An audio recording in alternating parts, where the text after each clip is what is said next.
Respected teachers and my dear friends, तो मेरा नाम सचिन लापा है और मेरा जो आज का टॉपिक है वो है आईपी। अब आज स्पेशल एजुकेशन की यही समझेंगे कि आईपी क्या होता है। आईपी फुल फॉर्म होती है, शुरू में बात कर ली है इंडिविजुअलाइज्ड एजुकेशन प्लान, ठीक है, ये इसकी फुल फॉर्म होती है। अब हम जानेंगे आईपी होती क्या है और ये क्या है। उससे पहले हम जानते हैं कि इसमें कुछ फ्रिक्वेंटली यूज टर्मिनोलॉजी आएगी, इसके बारे में हम पहले जान लेते हैं क्या क्या उनको कहते हैं। आईपी का फुल फॉर्म आपको जानिए, इंडिविजुअलाइज्ड एजुकेशन प्लान होता है। एनडीपी आएगी आगे, तो इसकी मीनिंग होता है पर्टिकुलर डिसिप्लिनरी, इसके बारे में हम आगे जानेंगे इसी स्लाइड पे। आईएफएससी होता है इंडिविजुअल फैमिली सर्विस प्लान, ठीक है, और आईडीए की फुल फॉर्म होती है individual with disability education act. ये एजुकेशन एक्ट है स्पेशल नीड्स चिल्ड्रंस के लिए। ईआई का फुल फॉर्म होता है अर्ली इंटरवेंशन, इनके बारे में हम जानेंगे आगे। तो चलिए नेक्स्ट स्लाइड।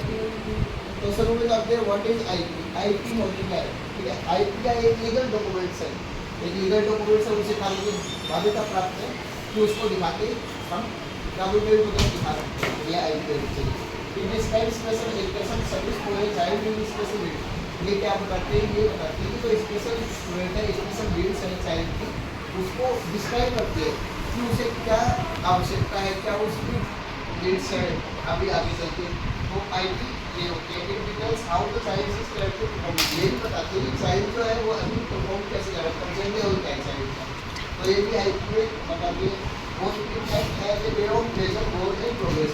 आईपी एक जरिया है हमारा जिससे हम उसके गोल्स और उसकी प्रोग्रेस को मेजर कर सकते हैं। हम माप सकते हैं कि आज हमने एक जगह सिखाया, बच्चा कहाँ स्टैंड कर रहा है, कितना उसको सिखाया, कितना अचीव किया, ठीक है। It is very important. ये आईपी होती है, एक साल के लिए रिव्यू होती है। Each year a new meeting is held to discuss issue of progress. हर साल के लास्ट में एक हर साल के लास्ट में एक मीटिंग होती है जिसमें ये देखा जाता है कि क्या बच्चे ने अभी नीड्स है और क्या उसके अचीव किया है, ठीक है। और ये हर एक साल के लिए विजिट होते हैं। इसके नेक्स्ट आप चलते हैं ईच आईपी ईच चाइल्ड। देखो आईपी कौन से जैसे आप सोच सकते हैं कि इंडिविजुअल एजुकेशन प्लान। तो इंडिविजुअलाइज्ड क्या मतलब क्या होता है कि अकेला स्पेसिफिक, तो इसका मतलब क्या हुआ कि हर एक बच्चे के लिए एक स्पेसिफिक आईपी बनेगी। Individual goals and related service are described in detail. कि जो गोल्स होते हैं और रिलेटेड सर्विस होती है उनको डिटेल की आईपी के द्वारा लिखा जाता है कि क्या क्या उन्हें वो गोल्स और सर्विस दी जाएगी। Level of service very depends on the needs and ability to perform. जो सर्विस उन्हें प्रोवाइड की जाती है वो डिपेंड किस पे करती है, वो डिपेंड करती है कि क्या बच्चे को आता है और क्या वो परफॉर्म कर लेता है, उस पर डिपेंड है। इसकी मान लो अगर बच्चा पहले से परफॉर्मेंस बढ़िया है तो उसका जरूरी नहीं है कि हम गोल उसके लिए सेट करें बिल्कुल लो लेवल का, इजी लेवल का, जो उसके एक्सेप्ट कर रखा है। तो आईपी के द्वारा हम ये भी देखते हैं कि बच्चे ने अगर परफॉर्म अगर वेल कर रहा है तो उससे थोड़ा सा और आईपी वाला गोल सेट किया जाए जिससे वो भविष्य में और अचीव करता है। और व्हाट इज रिलेटेड सर्विस। तो रिलेटेड सर्विस की जिक्र आया इसी स्लाइड में। रिलेटेड सर्विस होती क्या है, रिलेटेड सर्विस होती है ऑक्यूपेशनल थेरेपी हो गई, फिजिकल थेरेपी हो गई, स्पेशल थेरेपी, स्पीच थेरेपी हो गई, learning sports service. Learning sports service का मतलब क्या है, जैसे हमारे लर्निंग स्पोर्ट्स सर्विस है जो सीखने में मदद दे और बहुत कौन सा मटेरियल जो भी स्पोर्ट्स सर्विस है। विजुअल मेथड भी होते हैं, पहले अगर कोई एक्टिविटी हो रही है तो वो भी लर्निंग स्पोर्ट्स सर्विस होते हैं। या कोई अगर एक्टिविटी हो रही है, कोई ड्रामा हो रहा है, उसमें जो परफॉर्मेंस हो रही है, उसमें जो पार्टिसिपेट है वो क्या है, स्पोर्ट्स सर्विस है। ट्रांसपोर्टेशन सर्विस, ट्रांसपोर्टेशन सर्विस की रिलेटेड सर्विस आती है। अगर बच्चा आ ही नहीं पाएगा वहाँ तक तो मतलब ये परफॉर्मेंस होती है, एक्टिविटी हो रही है जहाँ पे उसको अचीवमेंट मिलती है, तो कैसे सीखेगा। तो ट्रांसपोर्टेशन की क्या होती है, लिंकिंग सर्विस होती है। अब देखते हैं who writes the IP. IP लिखता कौन है, ठीक है। तो देखो IP is put together by multi disciplinary team, AMDT. इसकी पहले भी बात आई थी, मैंने पहले बता दिया था आपको कि मल्टी डिसिप्लिनरी टीम में होता कौन है। ये देखिए कि इसको बढ़ाता है आईपी को, ये बढ़ाया जाता है मल्टी डिसिप्लिनरी टीम के द्वारा। दिस कैन इंक्लूड, इसमें कौन कौन होते हैं, इसमें अपने पेरेंट्स एंड केयर गिवर, जो बच्चे के पेरेंट्स होते हैं, माँ बाप होते हैं, अभिभावक होते हैं, उसके जो मतलब आया मान सकते हो आप, तो उसकी केयर गिवर है, ठीक है। ये सब चाइल्ड प्राइमरी टीचर, जो उसके प्राथमिक टीचर जो होते हैं, प्राइमरी टीचर जो होते हैं वो the child learning support teacher, जो उसको सीखने में मदद कर रहे हैं वो सब टीचर जैसे स्पेशल अगर स्कूल में आ रहा है, कहीं क्लिनिक में जा रहा है, तो वो जो इसके सहायक टीचर है वो भी मल्टी डिसिप्लिनरी टीम रहेगी। रिलेटेड सर्विस प्रोवाइडर जैसे कि ओटी हो गया, एसटी हो गया, occasional therapist, speech therapist, physical therapist, psychologist, ये सब क्या होते हैं, ये भी आते हैं रिलेटेड सर्विस। और रिलेटेड सर्विस किस पे आते हैं, मल्टी डिसिप्लिनरी टीम में। तो इसमें क्या हुआ, हमने क्या सीखा कि parents, care giver, special educators और ओटी एसटी रिलेटेड सर्विस आ गया इनके, ये सब मिलकर क्या होता है, एक मल्टी डिसिप्लिनरी टीम बनती है और वो सब बढ़ाते हैं आईपी। आईपी के बारे में हमने अभी तक सीखा कि 1 साल के लिए वैलिड होता है और हर साल इसको एक नई चर्चा की जाती है, इसमें नेक्स्ट गोल के लिए प्रोग्रेस देखी जाती है और नेक्स्ट गोल के लिए गोल सेट किए जाते हैं कि अभी नेक्स्ट क्या है।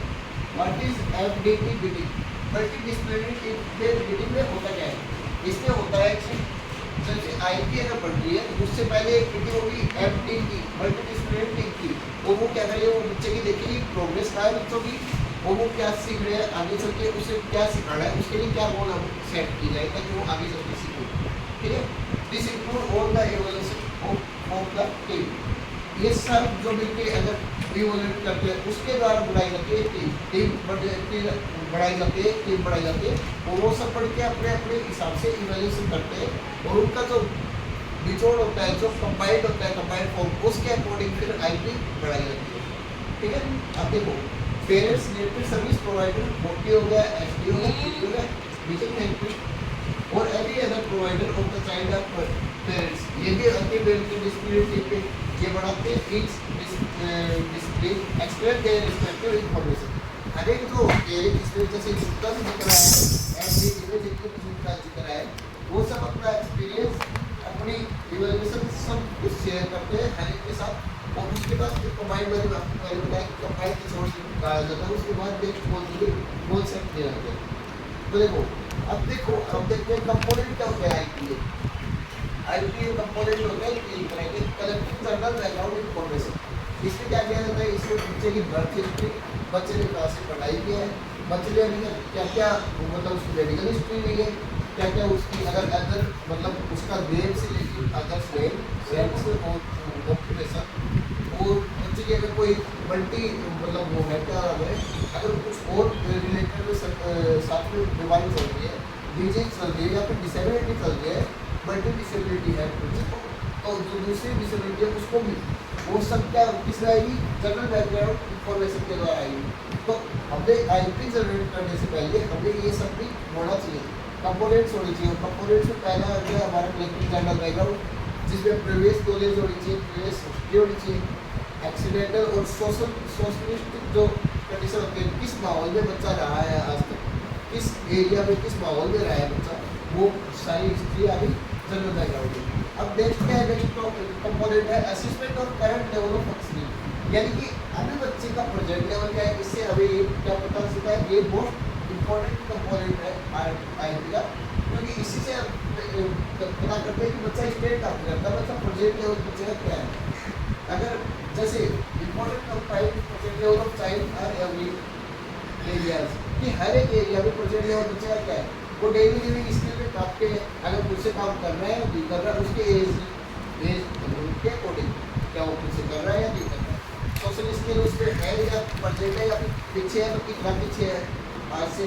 वोकेशनल स्किल अगर बच्चे को बोल दिया या फिर उसके मूवमेंट जो है वोकेशनल वो है क्या, अगर नहीं है तो कितना नहीं है, कितना पीछे चल रहा है बच्चा, वो सब कहेगा असेसमेंट करने के बाद हमें पता लगता है।